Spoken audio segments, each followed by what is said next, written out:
We're going to use the same steps we've been using to solve logarithmic and exponential equations.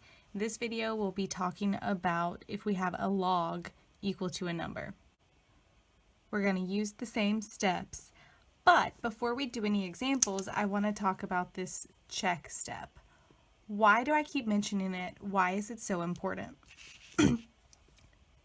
It's really important for you to check your work on a logarithm, because if we start with a logarithm, the domain of a logarithm is you set your parentheses greater than 0. You can only have positive numbers in a logarithm.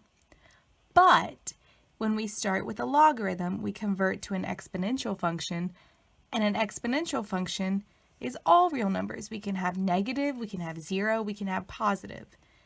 So when we convert from a log to an exponential, we open the door to a lot of other possibilities. And so these new possibilities that are okay for exponentials but bad for logarithms are called extraneous. So every time after you solve a log problem, you should double check your answers. If you have any solutions that when you plug them back into the original logarithm, they give you an error, that means they're extraneous. So do not include extraneous solutions on your answers in ALEKS.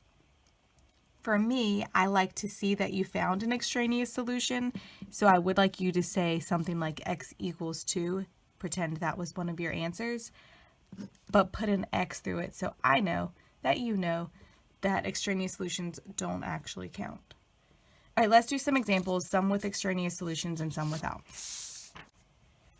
I have changed this example from your notes slightly just because I want you to see a better example of isolating. So step number 1, we have one single logarithm, so we need to isolate this piece. There's only one logarithm, so we don't have to worry about condensing. I want to subtract my 8 over to the other side.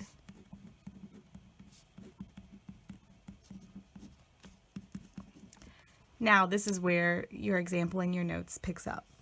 Let's convert. We've isolated, we don't need to condense, so let's convert. I'm going to use method 2, where I take this log and make it 5 raised to the log power, which means I have to make this 5 raised to the 3rd power. I used a 5 because the base on my logarithm was a 5, which meant that I can cancel these two out, and I'm left with the negative 7x plus 8 equals 5 to the 3rd power. Step 3, type that into your calculator if you don't already know it. Solve for x. Always subtract before you divide.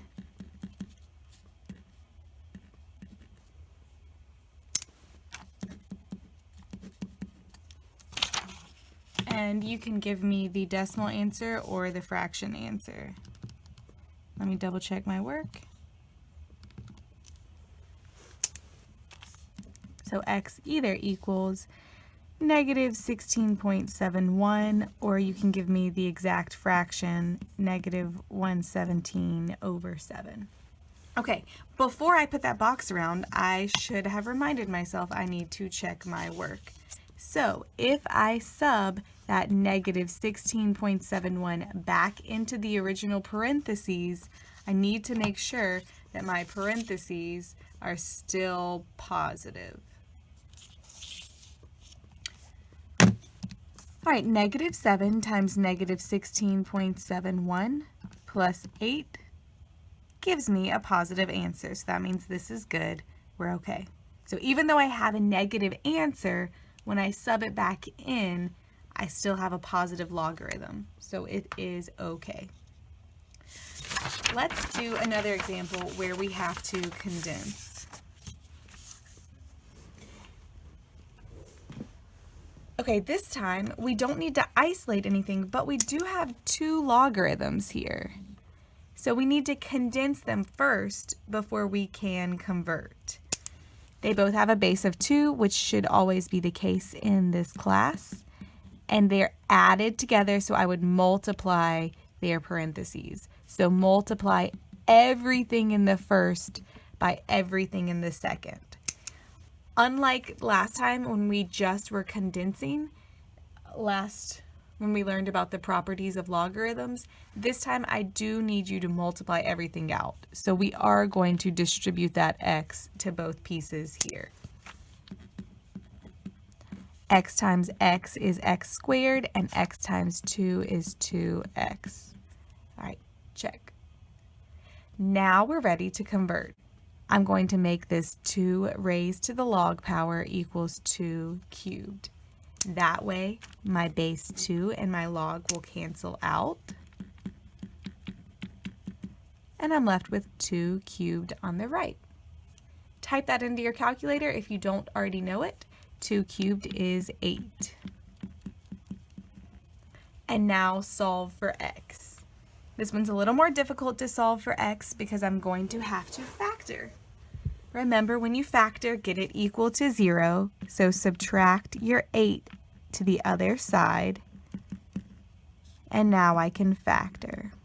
This is all part of the solving step. It's just a different way to solve because we have more going on here with the x squared and the x, unlike the last example that just had an x.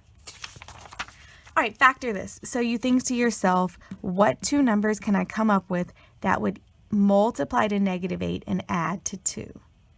That'd be a positive 4 and a negative 2. Set each piece equal to 0. So x equals negative 4 is one answer, and x equals 2 is the other.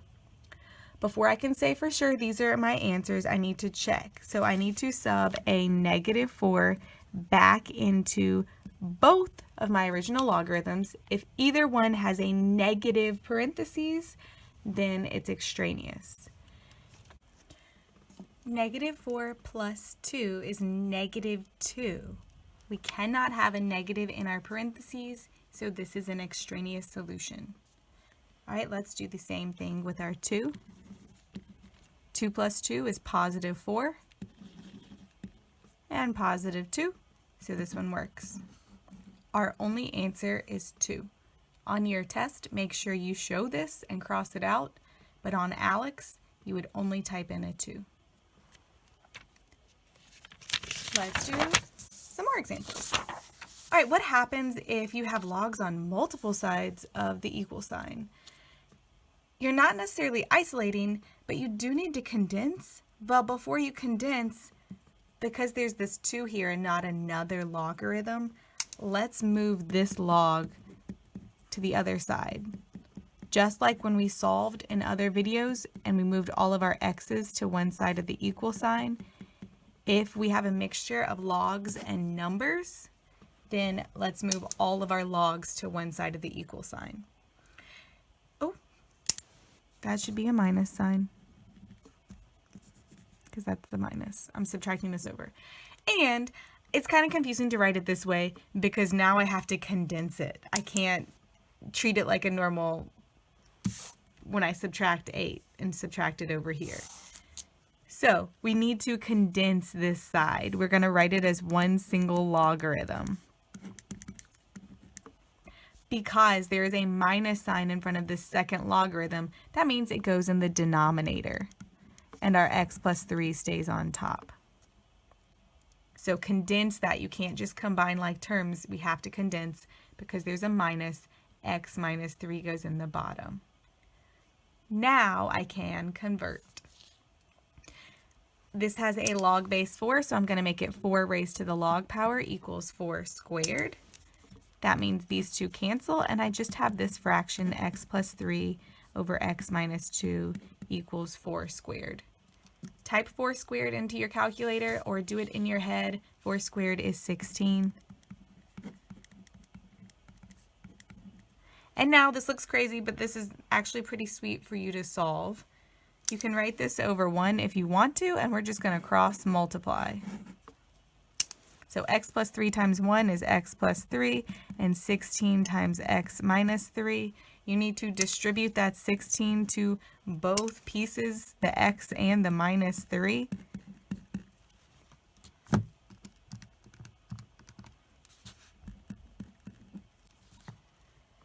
And now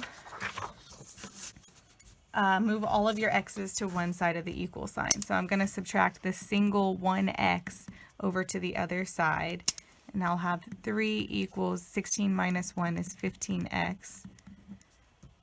Add your 48 over.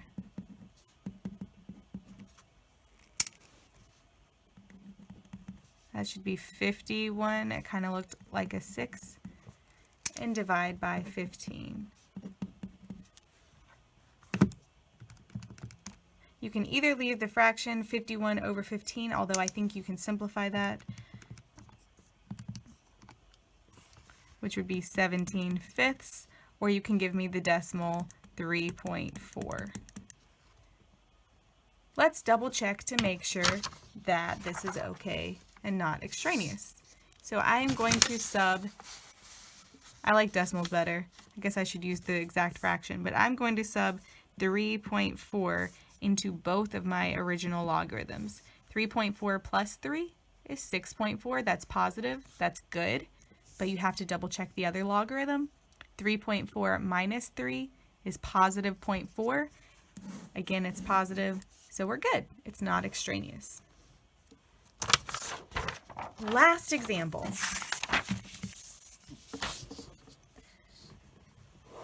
Isolate. I only have one single logarithm, so I don't have to worry about isolating or condensing, but I do want to convert. And this looks funny because my base here is an x, but I can still make this x raised to the log power equals x squared. That way my base x and my log base x will cancel, and this is just a 36. And on the right-hand side, I'll have x squared.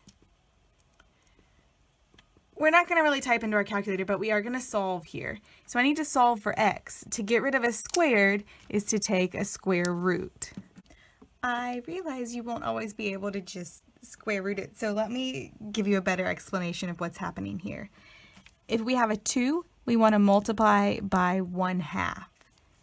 You can always write a number over 1 or 2 times 1/2. The 2's cancel, and this will just be x to the 1 power.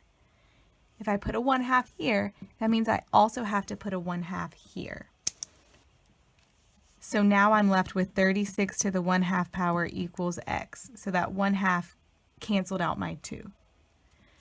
36 to the 1/2 power you can type into your calculator, or you can rewrite it as a square root with your implied 1's and 2's. The square root of 36 is 6. If you square root something in your original problem, usually that means you have a plus or a minus possibility, so I could have -6 or +6. But remember, x is our base in this case, and bases can't be negative.